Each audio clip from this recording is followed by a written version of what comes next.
नमस्कार, एक बार फिर से स्वागत है आपका।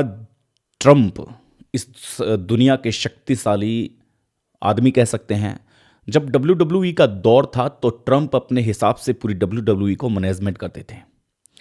यहाँ पर आपने WWE की वो झलक देखी होगी जब वो शेन मिकमैन के साथ भी वो उलझ जाते थे और बाल कटवाने तक को चैलेंज कर देते थे कि अगर तुम्हारा कैंडिडेट हारा तो मैं अपने बाल मुंडवा लूंगा, अगर कैंडिडेट हार जाता है तो फिर तुम्हें ऐसा करना पड़ेगा। ये उस दौर की बातें हैं जब WWE में मजाकिया तौर पर एक गेम के जरिए ये बातें कही जाती थी। इससे हम अंदाजा लगा सकते हैं कि ट्रंप ने अगर ठान लिया है कि वो विश्व युद्ध करा के मानेंगे या उससे उसका कुछ फायदा होगा, तो फिर भैया ये इतिहास गवाह है कि ट्रंप को किसी बात का डर नहीं लगता।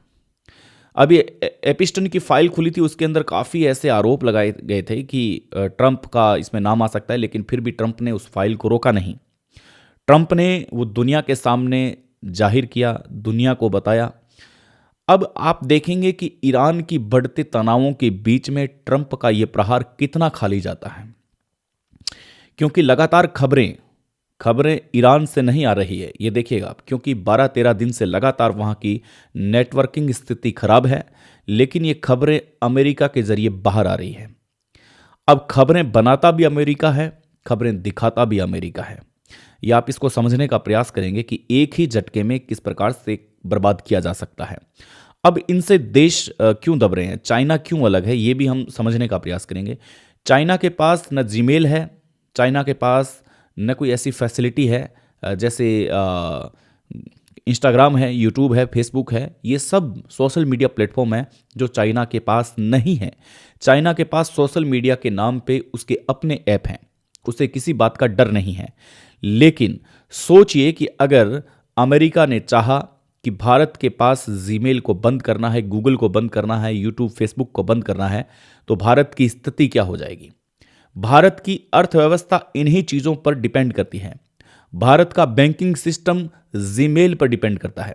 भारत का पूरा राजनीतिक दृष्टिकोण इंस्टाग्राम, ट्विटर जैसे हैंडल पर डिपेंड करता है।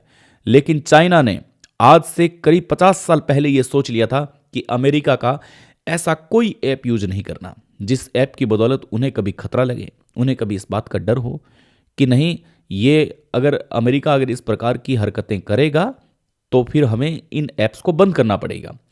चाइना अपने आप में वो देश है जो देश अपनी संप्रभुता बचाए रखने के लिए कुछ भी कर सकता है।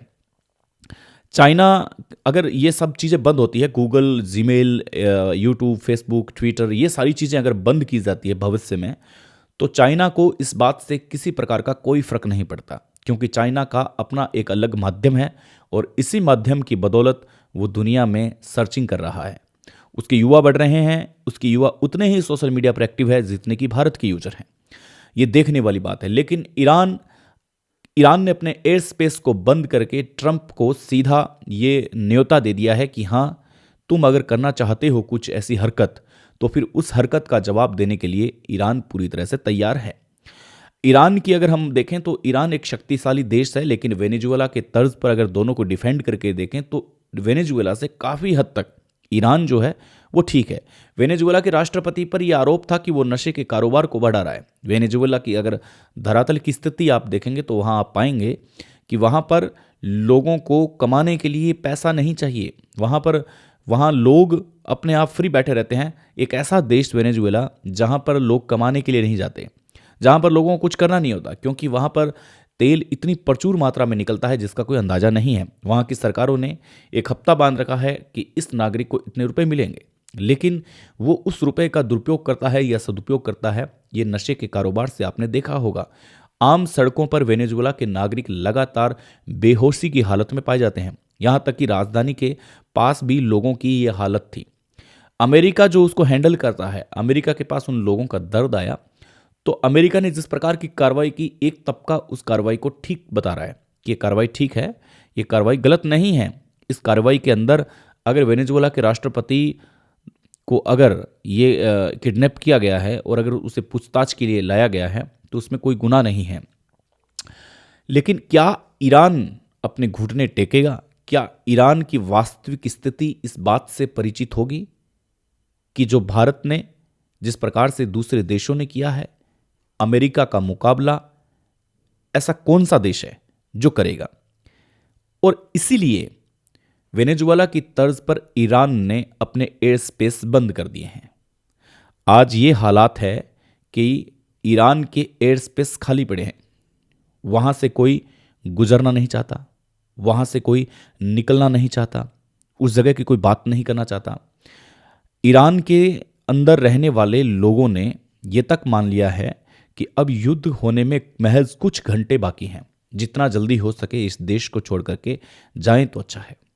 यहां तक कि भारत में भी विशेष लोगों से ये गुहार लगाई जा रही है कि तुम अपने अपने तरीके से वहां से आ जाओ, वरना बहुत बुरा होगा। यहां तक कि एक एडवाइजरी जारी कर दी गई है, विशेष लोग हों चाहे वो आम लोग हों, कि जल्दी से निकल करके तुम यहां आइए।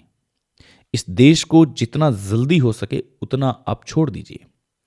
ये तुम्हारे लिए फायदेमंद होगा। अगर तुम नहीं आते हो तो फिर मामला कुछ गड़बड़ हो सकता है। और इसी तर्ज पर लगातार नागरिक हैं, देश के अलग अलग नागरिक, चाहे वो अलग अलग देश के नागरिक हों या भारत के नागरिक हों, वो लगातार ईरान को छोड़ने की फिराक में हैं, ईरान को छोड़ना चाह रहे हैं।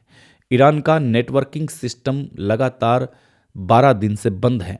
इस बात से ये अंदाज़ा लगाया जा सकता है कि अमेरिका अब कुछ तो ऐसा करने वाला है जिसकी बदौलत अब पूरी दुनिया के अंदर विश्व युद्ध होने की आहट है।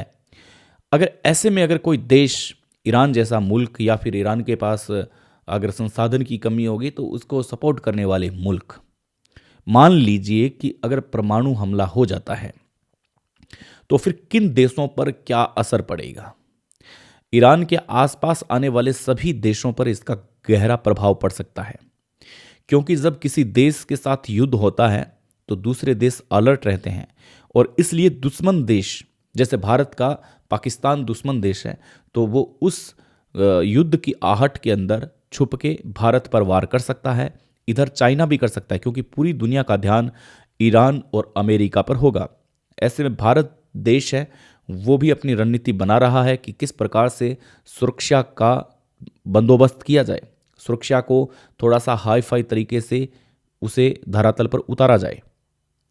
ऐसे में ये स्थिति साफ हो जाती है कि परमाणु हमला अगर होता है तो फिर कई ऐसे देश हैं जो देश एक दूसरे देश पर कब्जे करने की नीति से वो प्रहार करेंगे, और उस प्रहार के अंदर कितना बड़ा खामियाजा भुगतना पड़ सकता है ये तो आप अच्छे से जानते हैं, क्योंकि बहुत गहरा प्रभाव देखने को मिलता है जब किसी देश को परमाणु हमला कर दिया जाता है तो फिर सेफ देश को टारगेट जोन बनाया जाएगा।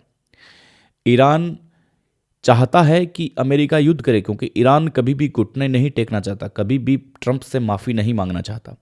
लेकिन ईरान की ये जिद, और पाकिस्तान और ये जो बांग्लादेश, श्रीलंका, ये छोटे छोटे जो देश हैं, इनके क्या हाल होगा ये देखने वाली स्थिति है। हालांकि पाकिस्तान के साथ तो चाइना खड़ा रहता है, लेकिन अगर ट्रंप नहीं मानते हैं तो क्या ट्रंप दुनिया को तबाही के दौर में ले जाना चाहते हैं? क्या ट्रंप की ये जिद पूरी दुनिया को तबाह करके रखेगी? ये विषय बड़ा गंभीर है। इस विषय पर सोचने वाली बात यह है कि जब तक ईरान और माफ कीजिएगा अमेरिका के बीच में मध्यस्थता की कोई ऐसी बात नहीं आती है, तब तक पूरी दुनिया की सांसें अटकी हुई है। इसका एक्शन क्या होगा, इसका रिएक्शन क्या होगा, ये भी अपने आप में देखने वाली बात है। हम फिर इस मुद्दे पर आएंगे, मुलाकात करेंगे। तब तक के लिए नमस्कार, वंदे मातरम।